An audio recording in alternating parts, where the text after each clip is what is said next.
ఇది కురుక్షేత్ర మహాసంగ్రామం యొక్క 8వ రోజు. ఈనాడు కౌరవ సేనాని భీష్ముడు రక్షణే ప్రధానంగా కూర్మ వ్యూహం టార్టాయిస్ ఫార్మేషన్ రచించాడు. ఇది ఒక తాబేలు ఆకారం. తాబేలు తన చిప్పలో ఎలా దాక్కుంటుందో అలాగే కౌరవ ప్రముఖులందరూ ఈ సైన్యం మధ్యలో సురక్షితంగా ఉన్నారు.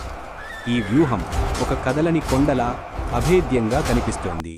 దీనిని బద్దలుగొట్టడానికి పాండవులు శృంగాటక వ్యూహం హార్నడ్ ఫార్మేషన్ ఎంచుకున్నారు.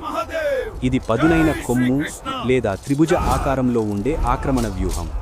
ఆకాశం నుండి చూస్తే ఒక బలమైన రక్షణ కవచం లాంటి కూర్మ వ్యూహం పైకి ఒక పదునైన బల్లెం లాంటి శృంగాటక వ్యూహం దూసుకువస్తున్నట్లు ఉంది. కూర్మ వ్యూహం నడిబొడ్డున భీష్మ పితామహుడు యుద్ధాన్ని గమనిస్తుండగా శృంగాటక వ్యూహం యొక్క పదునైన మొన భాగంలో భీమసేనుడు కౌరవుల ఈ రక్షణ వలయాన్ని ముక్కలు చేయడానికి ఉగ్ర రూపంతో సిద్ధంగా ఉన్నాడు.